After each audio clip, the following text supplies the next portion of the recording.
Does this thing work? This is the Peak Boredom Podcast. 3, 2, 1. Oh. Hi guys, welcome to the Peak Boredom Podcast. Yay! Today we have part 2 about animation, the world of animation, and the sort of like non-animator edition, which we'll explain you why later. But today I have Amanda for you here. Yay! Woo! So essentially, I think everyone thinks that in an animation studio, it's 100% just animators. And so we brought Amanda here because that's not true. So, Amanda, would you like to introduce yourself and what you do? Sure, I feel so represented already. I'm Amanda, and I'm currently a student at SCAD, which is in Savannah, Georgia, in America. And my major is in visual effects, and like within that there's a lot of specific paths you can choose, but I'm focusing on being a lighting artist for animation movies. So that's basically just like adding lights to any like film you'll see and like adding the colors and mood and all of that. How do you do that in like animation though? Like for people who doesn't like, you don't like shine the light on it, right? So it actually is really similar to like how actual live action like movies get lit. So like except with other things you don't even think about. So like even adding a sky, like that is like the job of a lighting artist, and like what color it is, like what pattern it has, like it affects everything. And then like if your character is sitting in a room, like what like lights are in the ceiling, like what color, temperature, like what even is the casing around the lights, like we have to think about all of that, and that ends up affecting like, and even just like what you can visibly see. So like even if like there's a crazy like model happening, if I just like don't put a light there, it'll just show up black on the screen. So it's kind of like a really powerful like job to have on the film, and it's a lot of fun. Definitely, because I can think of a few series that, especially crime shows, whenever you watch and they're like in the night and in the darkness, you have to like brighten your lights on your laptop all the way to maximum and you still can't see anything. So what are some movies that stand out to you, and why are they special? I guess like in terms of like traditional 3D animation, the one that stood out to me the most was Coco, like the Pixar film. I think that's what like really sparked like me wanting to be a lighter. Well, at that point I still didn't really know what the heck that was, but I was like it's like that scene where like Miguel like walks into the city of the dead, and like you see the whole city like literally like light up, and it's like crazy beautiful. That's when I was like, wow, like I want to know how they did that. Like that's like what I want to do. So that's probably like one of the most impactful ones for me. But honestly, like I think I find most of my inspiration from like short films. I think that like leaves a bigger impact for me, because I think they like have a lot more time to like really focus and hone in like every tiny detail of story and like quality. Like one of my favorite studios is Taiko Studios, and they make like animations that are like way more stylistic. It looks like almost 2D, but it's actually 3D. And so like the lighting in that, like if they want to add a rim light, it's like they like literally manually like draw like a line around like the outline of each figure. And yeah, and like even watching the behind the scenes for that was just like super inspiring to me, and definitely what I want my style to be like more. Okay, Mars, movies that stand out to you in terms of lighting. Well, Coco is definitely one of them. We talked about it in part 1, where I was like, oh, the first scene would make me cry because of the lighting. Everyone was like, what? Definitely for me, again, from part 1, it was Spiderverse. Like, I really like the intention they have with not only the comic book style, but when it was night, they knew which light to focus on, especially when Miles was getting back his confidence. I didn't realize that was lighting. I always thought that was part of the animation, But then again, yeah. Do you know any shorts or maybe any movies that you are interested in the lighting stuff in? Yeah. Oh, for me, you know what? I think Spider-Verse is a very good, interesting example because they did decide to play on using cold, dark tones, but then also they contrast it with very bright. Like for example, Miles, his outfit is black, but the red that they choose is very vibrant and very almost fluorescent. And then the colors that they choose for Gwen as well, like those were very interesting color choices. But along that same line, I think in terms of lighting, Euphoria is definitely a standout series Yeah. So they did. because Yeah. they decided to. I think if you watch the behind the scenes, they mentioned that they decided to limit their color palette and limit the lighting, and by doing so, they can freely basically reign around that atmosphere that they created. But I think short story. What, Mars? Yeah, I'm just trying to think of shorts. What about like Paperman? Was it Paperman? The one that's just Paperman black is and the, white? like black and white one. Yeah. Yeah, but I think no. What do you think? Paper No, I love Plane. that one. Oh, maybe it's Paper Plane. I think it's Paperman. Wait, let me see. Have you guys watched Klaus? Klaus? I don't know how to say it. Klaus? Is that short? It's like the Netflix movie about Santa Claus. Oh, Klaus.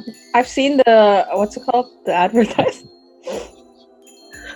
That one, the lighting is so beautiful, and like every like scene, they have like a specific color palette that they follow, and it's like watching it now, I was like, wow. I think shorts are definitely on a league of their own, and they are their own special art because you're condensing a story into this short, interesting medium. And that was definitely the conversation when Shelter came out, the animated music video for Porter Robinson and Madeon's collaboration, was it? The one by A1 Pictures. And there was such a big conversation around it where people were saying, I want a full series of this. But then people were saying, oh, it's a short. If you transfer it, because of the medium, when you transfer it into like a series, it doesn't work.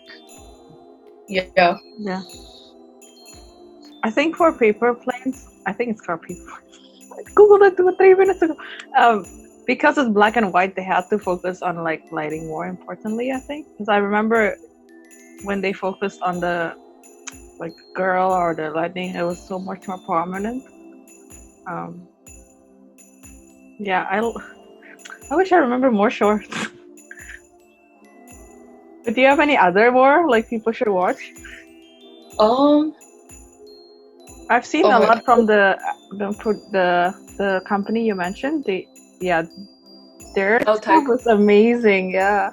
No, when you were bringing up Spiderverse, it made me remember like I went to a talk by like a lighting artist at Sony once, and they were showing like how they did one of the city scenes, and it's like it looks like you see like a whole like huge like city that they like modeled and textured and everything, but they didn't. It was really just like they had like shapes like rectangles and circles, like flat colors, and like they lit them, and then they just like made them moving in the back, so it made it look like it was like a huge busy city, but it was just like glowing shapes moving, and then they blurred the crap out of it and it looked like really like believable. Oh my god, such a good side. It's so cool. Yeah, I would think of that. Yeah, isn't it the same for Coco though? No, Coco was like actually like each one was a light. Like there were so many lights in that. Yeah, they have more lights. Yeah, it's cool because every studio like problem solves like differently, and like that's like what I really like, the like non-animating side of animation. It's like everyone has like a specific like problem solving like outlook you have to do on it. Like how can you do it the most efficiently, but like nobody can tell. Yeah, but that brings us on to the next question. When you're talking about like learning from others, how has your studies changed the way you look at movies and animation? That one is like, I feel like I can't watch any movies normally anymore now, so I literally feel like the most annoying person ever. Like like are you guys movie talkers? Like, yeah, no, we said the same thing in part 1. I'm like a hardcore movie talker, and like now that like I feel like I've taken so many like cinematography classes and like animation related classes. Like you really like your eye just like changes. Like you can see everything that like went behind it. And like when you've actually been through that process of like making your own like short, you like it's like you feel more like judgmental about like all the like everything that you see on screen. So but I think like definitely the biggest thing I learned from like my studies for movies was like camera related stuff, like how like every like layout and like different shot angles and like different lenses and stuff. It's something I never like knew anything about, and now like when I watch any movie, I'm like, wow, like that camera movement was like part of the storytelling, and I feel like a pretentious like film kid, but it actually really makes a difference. Actually, I'm curious, how much of that is actually written in the script? Like, do directors actually write in the script, oh, this camera motion and this camera motion? Or is it decided like way later on? Yeah, I actually think that whoever decides that is the scriptwriter, not the director. Right? Yeah, because you write it in the storyboard too. Yeah, the like hand left or something. Yeah. Is it the same in animation? Like, do you write? Yeah, you probably write like lights here, you know, like there is some direction. Yeah, the storyboarder pretty much gets to decide like the main like if it's like a wide or like a full or medium. And then there's like for the lighting artist there's like a supervisor, like a lighting supervisor or a DP, like, and then they determine like where the like key light is for every like shot. So like before you start, they have like a whole like chart that has like key light, and it shows like where the main light source comes from. And then from there you can kind of like use your own like logic to like place the others. I would imagine after that you kind of problem solve a bit, because sometimes even if you put lights there, like this is not showing up as much as you want to. So you mentioned like some of the different parts in an animation group, and one of them was storyboarding. You know what? I'm actually curious. Storyboard, like the people who storyboard, do they just like, is their job done after they hand the storyboard over? Oh my god, no.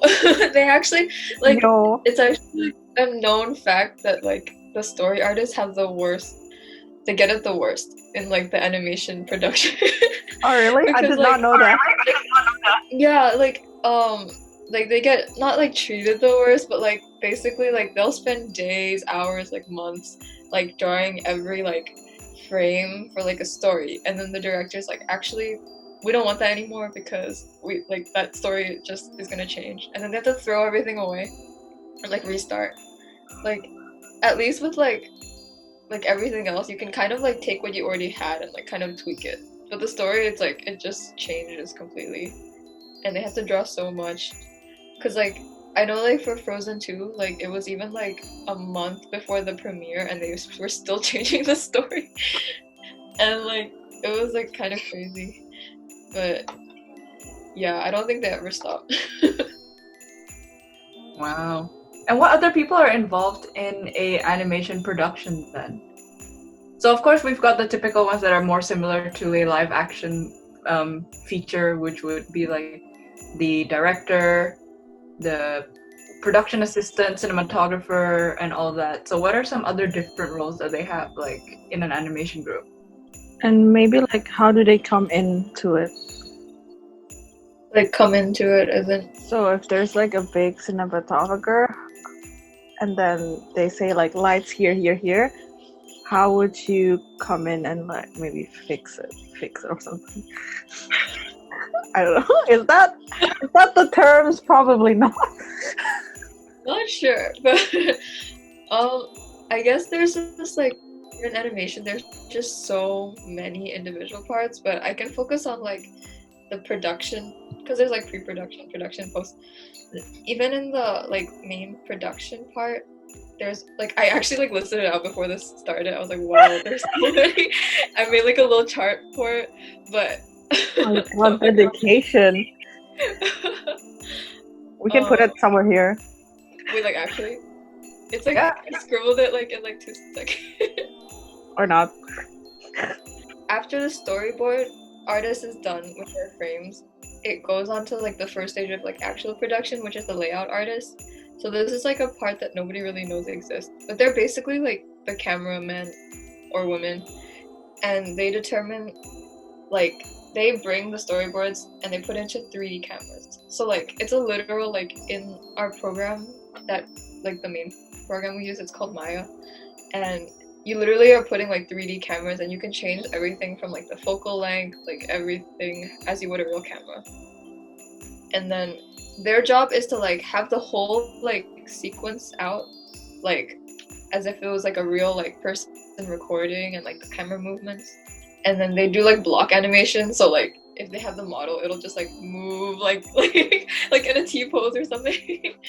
But after layout, then it goes to like the actual like character and environment like modeling, and so that like it gets spread out into like those 2 categories, and they kind of happen like at the same time. Actually, everything happens at the same time, like to be efficient. They just kind of like keep like relaying back. But and then after modeling, it goes to like texturing, and texturing happens at the same time as like rigging the characters. And then while the characters are being rigged, it's also people are working on like, so there's actually 2, like, every company calls it different, every studio, but at Pixar at least, like, they have 2 specific like different roles. One is called a tailor and one is called a groomer. So like the tailor literally like makes and textures like the clothes for all the characters, and then the groomer gives hair to like all the characters. And like that's a full-time position. Like you can be like, yeah, I literally like put hair on characters as a living. Wait, go back a bit. What's rigging?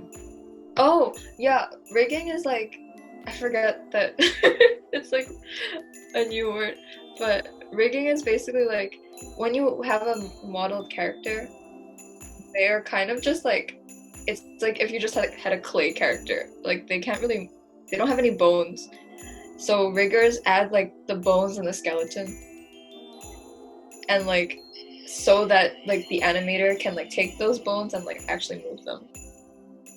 Yeah. Yes, So animation has bones, guys. yeah, so it's like very like technical, and you have to know a lot about like human anatomy and like how much like people can stretch and bend, and like obviously like if you're more stylized, like in Incredibles, like her rig must be crazy, like if she can bend like the mom, the stretchy one.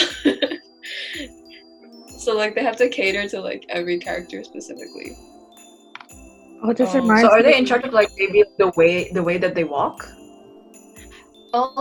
They're in charge of like the limits of like how much they can walk. So if that makes sense. So like the animator like gives them like character and personality, but like if you have a bad rig, the animator can't really like do much. Like if they only have like 2 bones and like their arm can only move like at 90-degree angles. Yeah. Yeah, it reminds me of my friend had to learn like all the bones, and she's like, I don't understand why. And then she's like, oh, now I know why. Yeah. Was she what major, or like what was she doing? I think she was doing animation. Oh, okay. It'll Yeah. be so funny if you said doctor. It's like she's just Yeah. She was a doctor of animation. Basically. So like back to that's like the character side, and then for the environment side, you have the environment texture artist. So they like give surfaces to like pretty much everything you see, which is a lot. Like in Toy Story 4, have you guys watched that? Like, I watch everything. but like the antique shop, there was literally like thousands of like different assets that they had to like model and then texture, and it's just like crazy how much like went into that. Yeah, it's like dark and light, and then there's ceramics and not ceramics. I know you remember correctly. You have to be Yeah, really like, attention to detail for that one then. Yeah, it was very detailed. I was watching it with my parents, and I was like, oh, this is so detailed. My parents were like, what are you talking about? Yeah, my parents also are just like, okay, that's cool. That's it. But yeah, it kind of sucks like if you're a texture artist or a modeler and it's like a night scene or like an indoor scene and then like you work so hard on like the specific thing and then the lighting artist is just like, yep, this is gonna be black and then you don't see anything. That happened in like Incredibles 2. Like in the like you know in the room with like all the crazy lights. Like when I forgot his name already. Was it Jack? Like, Oh no, I think maybe you're talking about like when they went to the villain's lair yeah, and the there was villain's like lair thing. really, there were like really trippy like TVs and screens and there was like Wait, things who's flashing the villain? everywhere. I already forgot his name. Yeah, that's why. I just remember Jack going, woo! But yeah, everything inside that lair, they like modeled and textured like everything. But then like all you remember is like the lights going like that. Like, so RIP to them, but. This is not Edna Moon, right, Linda? No kips. No. Not her lair.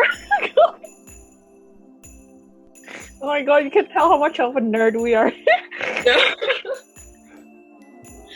But anyway, so after that gets textured, then there's a job called like set extension, and that one is more like coding related or like more technical, I guess.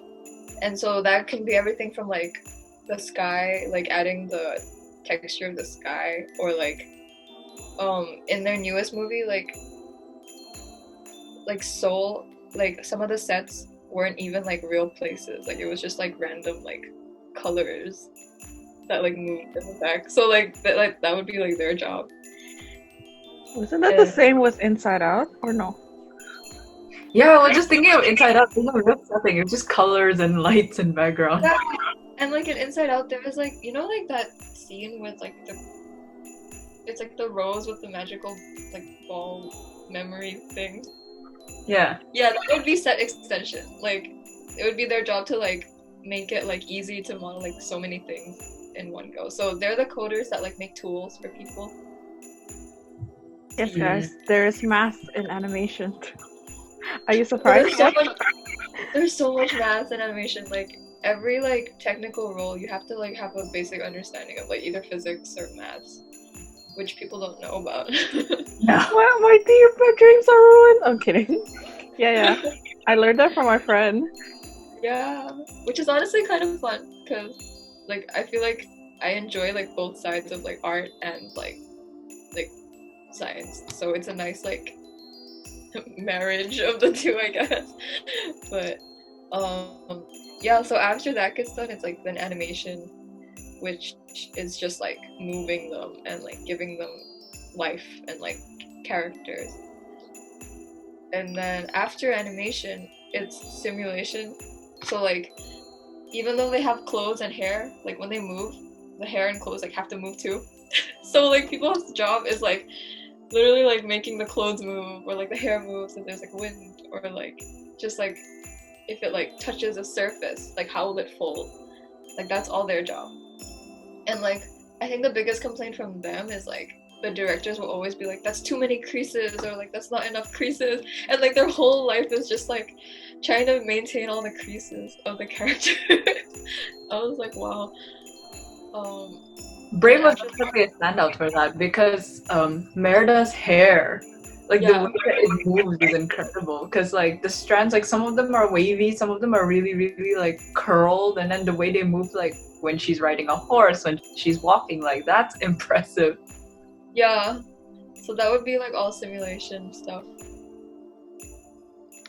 And then, there's also a whole role within animation called like crowds. So like if you ever see like a big crowd of people, like it's like they have to simulate lots of like people moving, and that's usually like motion capture. So like they just take like the movement from like a motion mocap thing, so they don't have to like physically animate like every single guy in the background. Yeah. Can you imagine? Yeah. Yeah, so then after that it's like lighting, which I already talked about. And then after lighting is like effects. So like anything that like people think it's like mostly like explosions and like smoke and fire and all that. So they do that as well, but it's also like things like if a character like cries, like like making that like teardrop go down their face, like that would be effects. Yeah, so like there's so many like little tiny things. I thought that was part of animation. No. You're just blowing my mind. Or like if there's a little like if a character's sitting next to a pond, like the pond has to like move like this. Like even if it's just like small, like that's their job.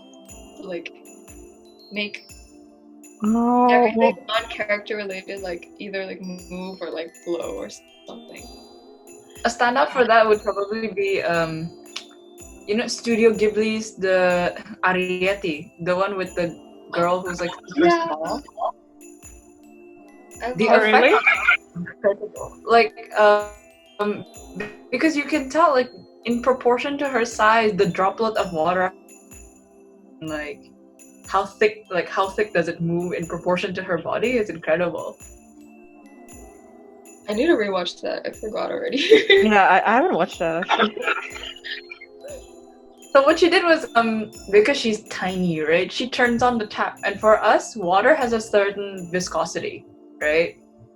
But then for her, because she's so small by proportion, for her the viscosity of water is like really high. So it's like it looks thick, but it's not. It's just because of her size, it's different.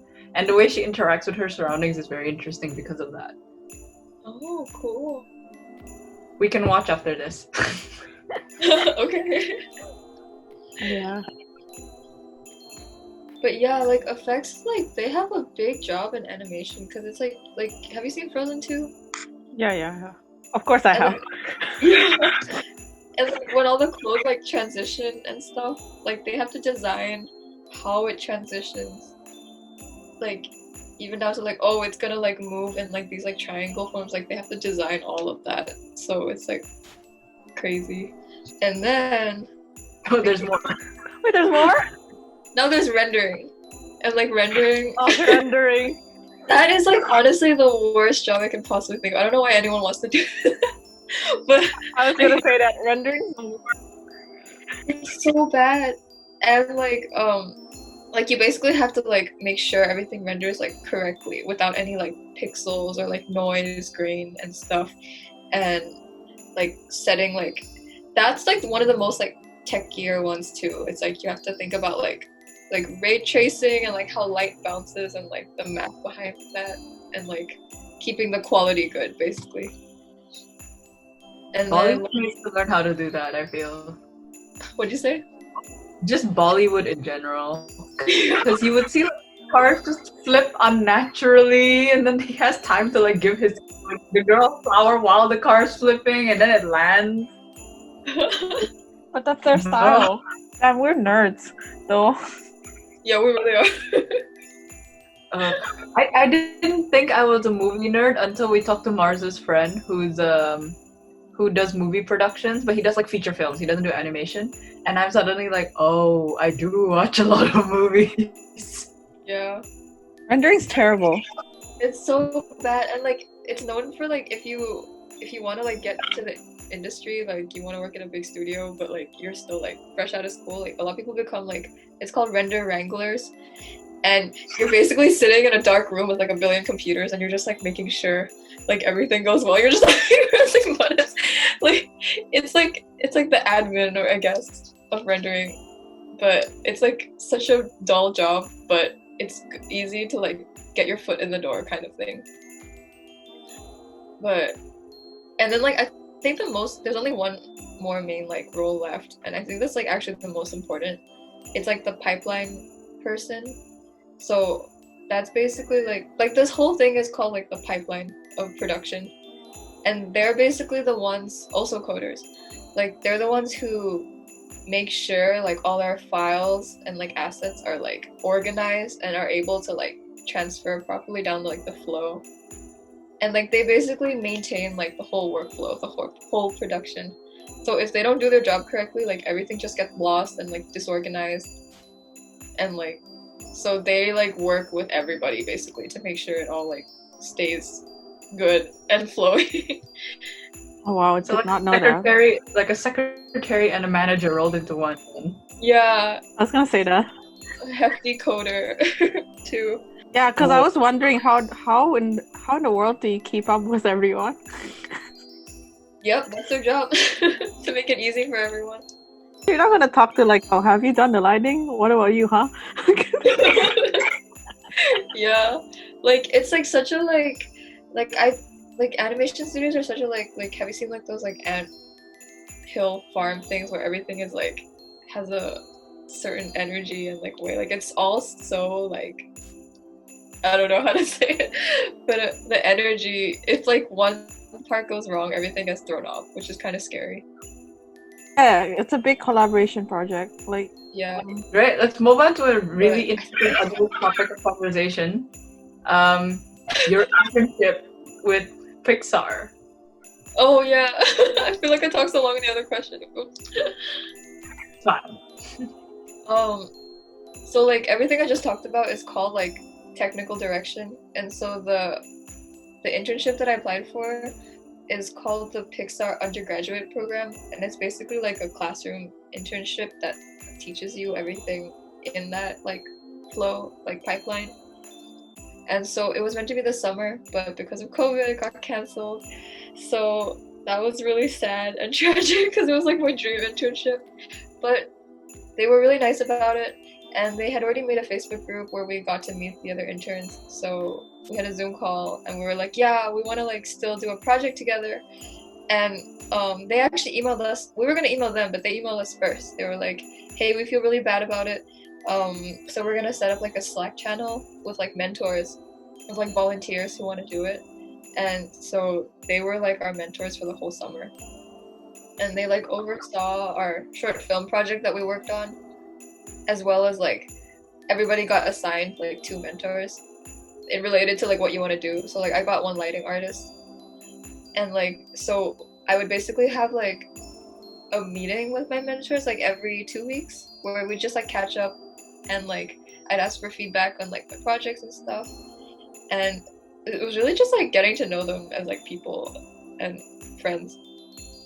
So like definitely not the same experience as like actually being there, but definitely grateful for like something. Oh Yeah. wow. I want to talk about a bit about that because in an internship, it sometimes feels more hierarchical. Well, I can't say the word. Like someone is in the top. Hierarchical. Yeah, there you go. So you don't really feel like you can say anything. How has this, like, obviously it's not what you were looking for, but how has this like changed to where you see your mentors more than some guy in Pixar? Yeah, I guess like that's like the biggest like positive that came out of this. It's like understanding that they're really just like people who were like just like us, literally like only like 3 years ago or something. Like when we first started, we were all so nervous to even like text in the Slack ever. Like we would have a pre-meeting to like plan out like our message that we'd send as a group. Like we had to approve it first, and then like after our first meeting, like we were all like sweating because it was like people like we looked up to, and like I recognized like half of their names already, and I was like, oh my god, I'm gonna call with them. But like they could tell we were like super nervous and shy, and like they were like, guys, chill out, like you can send gifts, you can like text us, like it's fine. And that like I guess like over time like that helped a lot to just like be more comfortable in like messaging them and being like, hey, like how do you do this, like as if it was like an older person at like your college or something. Yeah. Did they also use like other movie examples to teach you, or are they only allowed to use Pixar examples? I was gonna ask. They mostly use Pixar examples, of course, but definitely like the person who gave a demo about like cameras and stuff, he referenced a lot of like live action movies, so I think they just keep it to Pixar to be like on brand. Crash. Yeah. I only watch Pixar, sort of. So what exactly did they teach you that you don't learn outside of the class, like you don't learn inside a classroom? Like obviously they like a lot of the technical stuff they like demoed us on, like we learned that in school, but a lot of the stuff they taught us that I like will stick with me is like the soft skills of like was I think I wrote a note on not really soft skill, but like one of the guys, his name is like he goes by MTF because it's like his name is like Michael, but like all call him MTF, and he is like iconic for like giving the interns at Pixar a talk called like the awe talk, and he calls it like the sixth emotion. So like, you know how in Inside Out there's like 5, he's like, this is the sixth and most important emotion, and that's like awe. And he was like, this is like the most important element for all Pixar films, and it's like how to make people feel awe. And like it was sorry, that's really loud. But that was something I never even like thought about before, and it ended up being like a 3-part presentation, and each was like 2 hours long, and I was like, wow. And he was giving examples about like yeah, like we can get really caught up in like the whole production and like the technical aspect of like making a film, but really what it's about is like making people feel like they're small in like such a big like world, and like it's like why we watch movies in general. Like when I watched like Spirited Away for the first time, and like there was just like aesthetics, and like you don't know how you feel, but like you feel like really good about it, like that kind of thing. And I was like, wow. Like like he was like, that's why we work at Pixar, not because we want to make like movies, it's because we want to like make people feel like they're in awe. And I was like, okay. How different is it from like the working culture in Pixar? How different is it from maybe other companies that you've come across? Like in what way? Like maybe because different companies have different work cultures, right? Some of them are more strict, some of them are more humorous, some of them are more casual. Like how different is it from other animation studios that you may have come across? Oh yeah, okay. So like what I also get like learned is that they're like so chill in general. Like they're like if you're having like a going through a rough time, they're like, okay, that's fine, like we hear you. And like they're very much like, you work 9 to 5 and then you're done. Like you're like, they really value, like that's something I learned as well, like really like the importance of work-life balance. Because I know that like towards the end of the summer, my mentor meetings just ended up being me like, guys, I don't know how to like be productive anymore. Like I like, do you have any tips? And they were like, go on a break, like literally like go outside, go like leave your computer for like a week, because like short like small bursts of productivity is so much better. And like they like their work culture really emphasizes on like having that balance. So like they'll have like during lunchtimes they'll have like different things that happen in like the lunch area, like just for fun, like events every single day. And then like they like, because one of my mentors, she worked at like a visual effects like MPC like company, and she was like, yeah, everybody got like overtime like every single week, and it was just like very like mentally taxing, so that's why she like wanted to leave. But like at animation studios they kind of focus more on like slowly. That's good to hear, because sometimes some companies I hear they like overwork their animators, and I just wonder how their work culture is. They really like focus on like mental like happiness. Like even like when COVID just happened, they sent out like surveys like every week being like, hey, like how are you doing? Like just want to make sure. But yeah, That's really good. But how long does a movie take then to make? I guess like I think on average like from very beginning to very end maybe like 3 years. But like it's not like they do one and then one and then one. It's like they work on like 3 at the same time. Yeah. Do the same animators work on like 3 movies at the same time, or just the studio? I think just the studio, yeah. Each person gets assigned. So I think if you work there, you get to work on like every other movie. So like if 2 come out in a year, like you work on like 1 of them. That's pretty good. But I have to wonder, how big is one animation team then at Pixar? Because, like, you know, when you watch a movie and you look at the credits and you're like, that's a lot of people. Yeah. I mean, I guess like I can't remember the numbers, but I know like some of the bigger departments are like the biggest department's probably animation, and then one of the bigger ones is also lighting. I think in the whole studio there's like maybe 50 lighting artists. So each movie, like maybe like half of them were on Okay. lighting. Yeah. So I don't remember any of the other numbers, to be honest. But yeah, a lot of people. I can imagine if lighting is only 50, like animation must be like in the couple hundreds. Oh, maybe not. I don't know. Maybe like. Maybe But like sometimes like you focus on one character too, right? Or like one scene or something like that. they do it by shot. So like you're assigned a specific shot in a specific scene, and then like I think it like how it works is like each like week or something, like you get assigned a shot, and then you all sit in a big room, and then the like supervisor goes through each one and like what they want from each one, and then you go back and work on it. And then every day there's like dailies where you like present what you have so far, and then they critique, and then you take your feedback and like fix it, and then every day it like repeats. Oh my god, public speaking. Yeah, you have to be really good at public speaking. Did not expect that.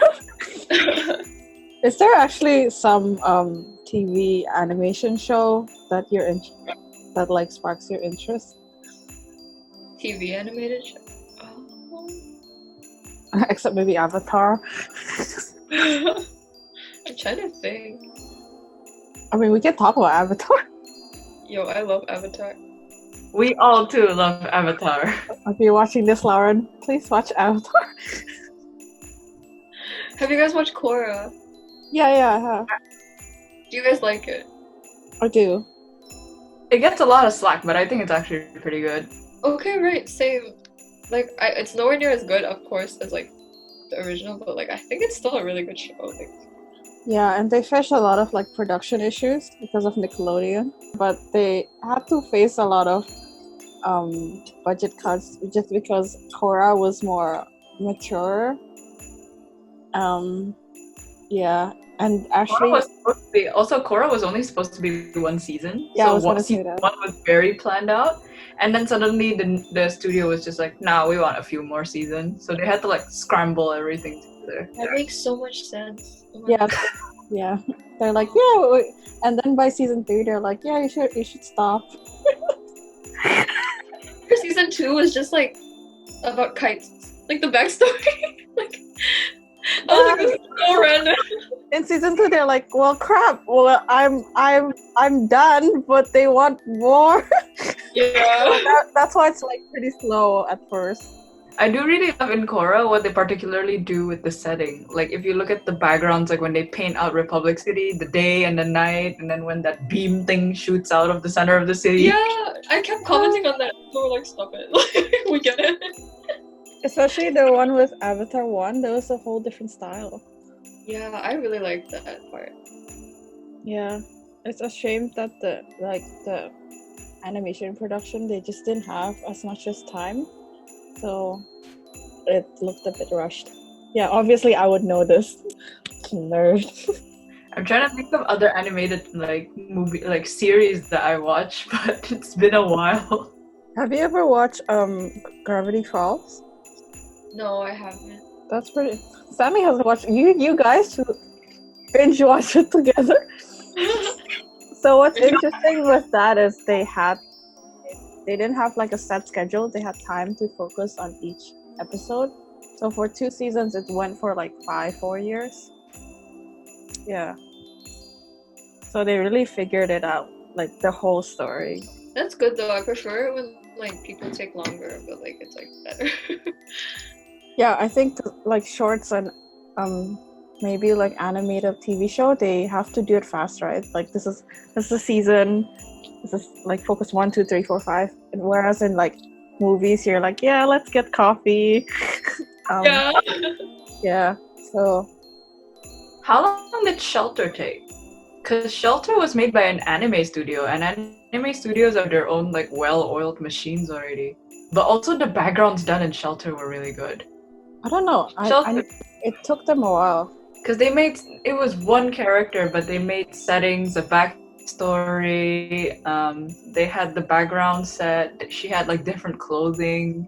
Yeah, that one's interesting in the way they the world kind of like the camera angles and stuff. Have you guys seen Love, Death, and Robots? No. What's No. that? It's like it's a Netflix show, and it's like each episode, its style is like super different. Like you could probably just Google it, but it's like really like actually a really good show. It's like the mysterious adventures of Flapjack or something like that. Oh, it's like pretty different. Yeah. But that one, I'm not. They're pretty different stories, yes. But they gave the animators like control on what type of style they can have. So each episode is different style. Oh, I didn't know that. Of course, Kid Me didn't notice this. Then I read on. Oh, true. I think as a kid I noticed like nothing. Yeah, that was interesting. Because the creators from that created like Adventure Time, maybe Steven Universe, can't remember. A lot of them went to like really good shows. I watch pretty much anything that catches my eye. Like in high school, definitely like anime caught my eye, and then that Same. kind of died out after high school. But then there was one that definitely stood out in terms of 3D animation. It stood out that particular year, not because of its story, but mostly because of the 3D animation. And it was called Land of the Lustrous, because the characters were made out of gemstones. So, and they were 3D. So people were saying like, can anime be 3D? Because anime is animation, it's technically a 2D format. But then the show somehow plays with that, and you've got girls whose hair is literally made out of diamonds and the other one's made out of and stuff like that. And so the way the light hits it and when they move and like, oh, they're more fragile than their friends, so they break something, and like how does that break look is really interesting. I just Google image that show. Wow, her hair. All right, I think we've had enough time being nerds for now. Thank you guys so much for listening. Thank you. Yeah, that's some of our suggestions to watch. Tune in next time. We actually have a special episode coming, maybe in season 2 or something, about the animation you and Stanley are working on. Stay tuned for that. But thank you so much for coming and nerd talking to us. I hope you learned stuff and like pay more attention about the little details, because I feel like when I got into that was really satisfying for me, even though sometimes I just want to turn off my brain. Yeah, so thank you so much. I hope you enjoyed it. I had fun. Thank you guys for doing this. Bye. All right, see you guys next time. Bye. Hello, hi. Thank you for listening to the Peak Boredom Podcast. This is Mars and Inga signing off, and don't forget to tune in next week. Please. Bye. Also, happy holidays. I hope you like the few episodes we have left. See you.